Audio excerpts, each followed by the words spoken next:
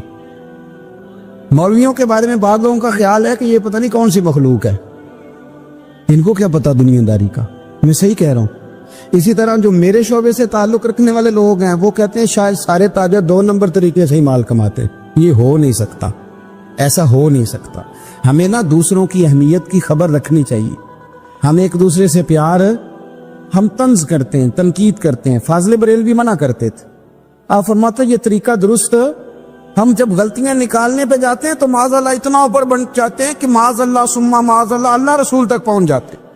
اعلیٰ حضرت کے زمانے میں ایک شخص نے کہہ دیا نبی پاک کا خیال آئے تو نماز ٹوٹ جاتی، عقل ہے نا جی جہاں مرضی لے جاؤ، تو کہنے لگا جی میں نے خالص اللہ کے لیے پڑھنی ہے نا فلسفہ جی، نبی پاک کا خیال آئے تو نماز ہے۔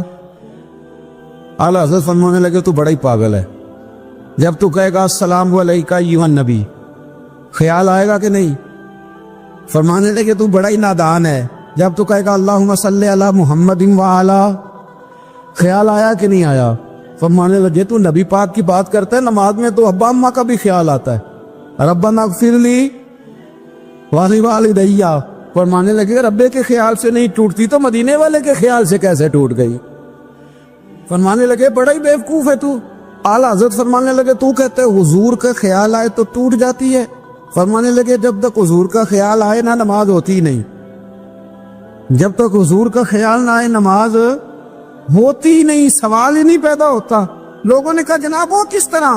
تو اعلیٰ حضرت فرمانے لگے اللہ نے کہا قرآن میں واقعی الصلاۃ نماز پڑھو، یہ نہیں بتایا کتنی پڑھنی ہے، اور یہ بھی نہیں بتایا فجر کی کتنی پڑھنی ہے، یہ بھی نہیں بتایا ظہر کی، یہ بھی نہیں بتایا قیام کیسے کرنا ہے، ہمیں یہ بھی نہیں بتایا رکوع کیسے کرنا ہے۔ ہمیں پتہ کیسے پتہ چلا؟ جب صحابہ نے کہا نا رب کہتا ہے نماز پڑھے تو کیسے پڑھیں، تو حضور فرمانے لگے سلو کما رأیتمونی اصلی، نماز اس طرح پڑھو کرو جس طرح مجھے پڑھتے ہوئے دیکھتے ہو۔ تو کہا یہ تو کیسی عجیب بات کر رہا ہے کہ نبی کریم صلی اللہ علیہ وسلم کا خیال آئے۔ اور پھر بڑی مزیدار بات، ایک شخص نے اعلیٰ حضرت سے آ کے نا، اس زمانے میں نا ایک آریہ مذہب ہوتا تھا، اب اللہ کا شکر ہے وہ کوئی نہیں، اب ویسے جو بڑے نئے نئے مذہب نکل آئے ہیں، جو آدمی جتنا پڑھ جاتا ہے معاذ اللہ وہ ایک نئی بات ہی شروع کر دیتا ہے، اور جو انوکھی بات کرے اس کے پیچھے رش بھی زیادہ ہو جاتا ہے، سٹائل ذرا ہٹ کے ہو نا جی تو ذرا ماحول جلدی بن جاتا ہے۔ تو وہ آریہ مذہب تھا، تو وہ ایک آریہ آ گیا اعلیٰ حضرت کے پاس آ کے کہنے لگا کہ فرض کی اہمیت زیادہ ہے کہ سنت کی؟ تو اعلیٰ حضرت فرمانے لگے بھئی اہمیت تو فرض کی زیادہ ہے۔ تو کہنے لگے آپ کا وضو تو پھر سنت سے شروع ہوتا ہے، وضو میں پہلا فرض ہے منہ دھونا، اور آپ سب سے پہلے ہاتھ دھوتے ہیں، یہ بھی سنت، ناک میں پانی ڈالنا یہ بھی، کلی کرنا یہ بھی۔ میری بات کی سمجھ آ رہی ہے؟ اس نے کہا یہ آپ عجیب لوگ ہیں، فرض اگر بڑا ہے تو پہلے فرض ہونا چاہیے تھا۔ سمجھ آ رہی ہے میری بات کی؟ لوگ دین پر بڑے بڑے مختلف اعتراضات کرتے ہیں نا، اس نے کہا جی پہلے ہونا چاہیے تھا فرض، تو منہ دھونا فرض ہے، آپ نے گھٹنوں تک ہاتھ دھوئے، اب یہ جو آپ نے ہاتھ دھو یہ بھی سنت، کلی کری تو وہ بھی سنت، ناک میں پانی ڈالا تو وہ بھی سنت، تو آپ تو چوتھے نمبر پہ فرض ادا کر رہے۔ تو اعلیٰ حضرت فرمانے لگے تم اصل میں محبوب کا غلام نہیں نا، ہاں تجھے کیا پتا ہو یہ بات کیا ہے، تو بیٹھ جا ہم سے سن، ہم تجھے بتاتے۔ اس نے کہا جی کیا مطلب؟ فرمانے لگے یہ محبوب جو ہے نا ہمارے، یہ ہمیں بڑی جگہوں سے بچاتے ہیں، یہ بچا بچا کے فرائض تک لے جاتے ہیں۔ کیا مطلب؟ کہنے لگے حضور نے ہمیں کہا ہے کہ پہلے نا ہاتھ دھو لو، پتہ چل جائے پانی زیادہ گرم تو نہیں، منہ جاوی نہ جائے، پہلے نا دیکھ لو۔ فرمایا پھر ناک میں ڈال کے پتہ کرا لو کہ اس میں سے بدبو تو نہیں آتی، سنت بھی ادا ہو گئی، پتہ بھی چل گیا بو تو نہیں آ رہی، اور فرمایا پھر منہ میں ڈال کے چکھ لو کہ بد ذائقہ تو نہیں۔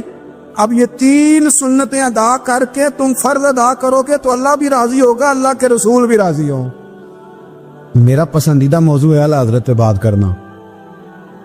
اب میں مطلب کون سی بات چھیڑوں اور کون سی چھوڑوں، آپ ذرا غور کریں۔ ان کو نا بات منوانی بھی آتی تھی۔ اعلیٰ حضرت کا فتویٰ ہے کہ جمعے کی دوسری اذان جو ہے نا وہ خطیب کے سامنے کھڑے ہو کے نہیں دینی چاہیے، باہر دروازے پہ دینی چاہیے۔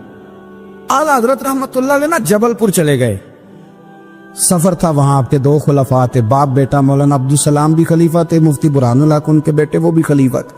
فاضل بریلوی جب وہاں پہنچے نا، کہ عالم وہ نہیں ہوتا کہ جو بات لچھے دار تقریر کر کے تو گزر جائے، عالم وہ ہوتا ہے جس کو بات کرنی بھی آتی ہو اور ذہن میں اتارنی بھی آتی ہو، وہ شخص ہے جو پختہ علم رکھتا ہو، اسے پتا ہو کہ کس حکمت کے ساتھ لوگوں کو بات سمجھانی ہے۔ کلم الناس علی قدر عقولہم، اگرچہ مدرسین کی بھی بڑی بات ہے لیکن ٹھہر کر طریقے سے پیار سے ہمارے بزرگ سمجھاتے تھے۔ اعلیٰ حضرت سے وہاں کسی نے پوچھا جی جمعے کی دوسری اذان کہاں پڑھنی چاہیے؟ تو اعلیٰ حضرت فرمانے لگے باہر پڑھنی چاہیے۔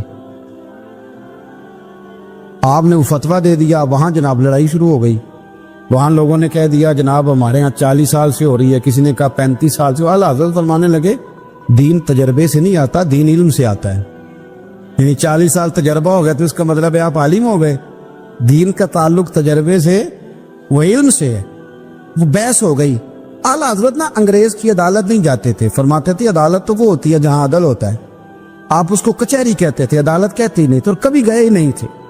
انہوں نے مقدمہ کرا دیا اعلیٰ حضرت، پرچہ کٹوا دیا جی مولانا نے فساد کرا دیا۔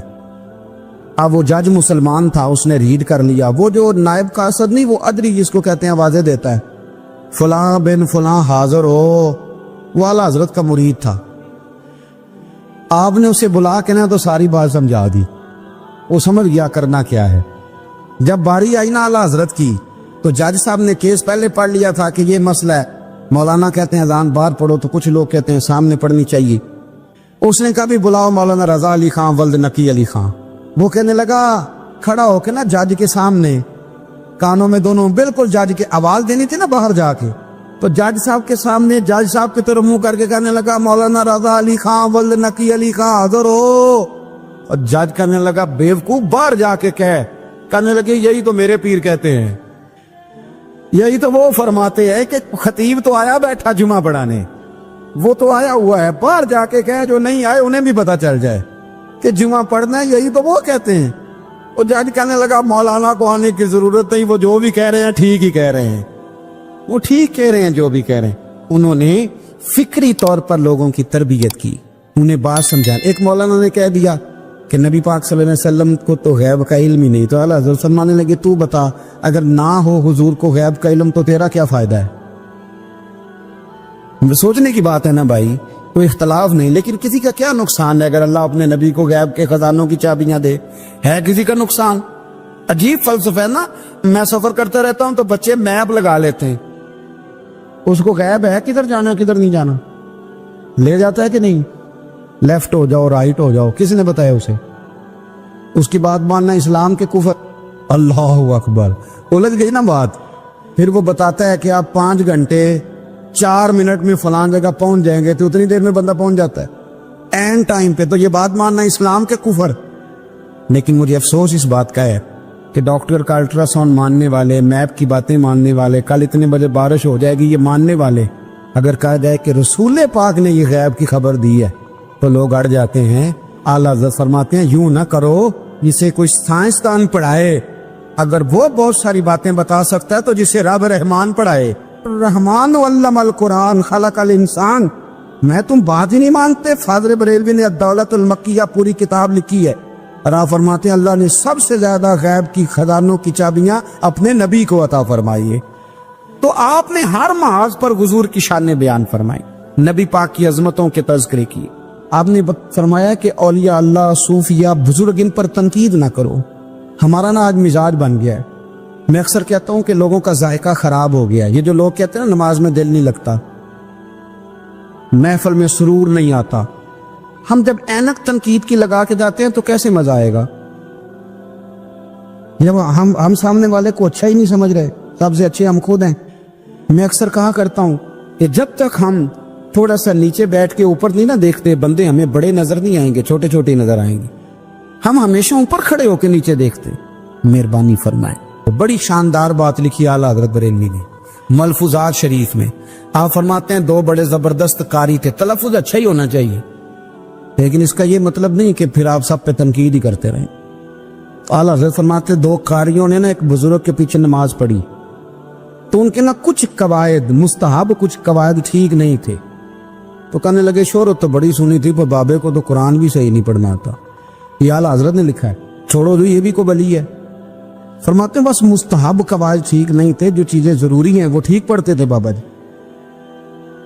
اب ان دونوں نے تنقید کی دل میں, اور باہر نکل کے ایک دوسرے سے کہنے لگے یار کتنا سوچ کے آئے تھے, پر یہ تو قرآن پاک بھی ٹھیک نہیں پڑھتے.